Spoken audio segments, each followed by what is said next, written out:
A Revolução Federalista foi um conflito armado que ocorreu na região sul do Brasil, especialmente no Rio Grande do Sul, entre 1893 e 1895.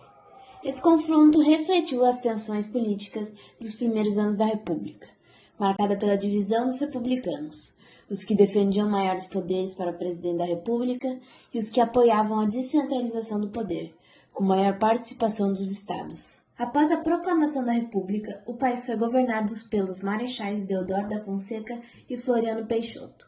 Esse período, chamado de República da Espada, concentrou muito no poder executivo, reduzindo a autonomia dos estados. No Rio Grande do Sul, o governador Júlio de Castilhos seguia essa mesma linha centralizadora, o que gerou grande insatisfação política.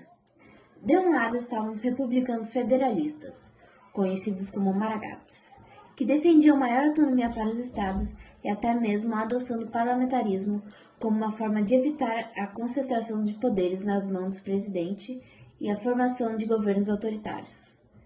Do outro lado estavam os republicanos centralizadores, chamados de pica-paus, liderados por Júlio de Castilhos, que queriam um executivo forte, ou seja, que o presidente da República tivesse o poder centralizado e assim pudesse fortalecer a República. Júlio Castilhos foi nomeado presidente do estado do Rio Grande do Sul em 1892, uma vez que ele era aliado ao presidente Floriano Peixoto e líder dos pica-paus.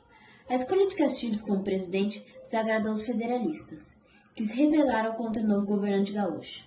Foram inúmeras batalhas entre os dois grupos, onde os federalistas venceram algumas, como as de Lagoa Branca e Restinga da Jarraca. As derrotas fizeram com que Castilhos pedisse ajuda a Floriano Peixoto, que enviou para combate tropas do exército, também chamadas de tropas legalistas. Além dessa ajuda do governo federal, Castilhos criou a Brigada Militar Estadual, com o objetivo inicial de derrotar os federalistas. Mesmo com toda a força militar nas mãos do governo gaúcho, os federalistas conseguiram impor algumas derrotas aos republicanos. A Marinha, que em 1893 organizou a revolta armada, apoiou os federalistas, principalmente após a invasão de Santa Catarina e do Paraná, por parte dos republicanos. Percebendo a perda de soldados e as consequências caso continuassem as batalhas, os federalistas recuaram e mantiveram luta em terras gaúchas.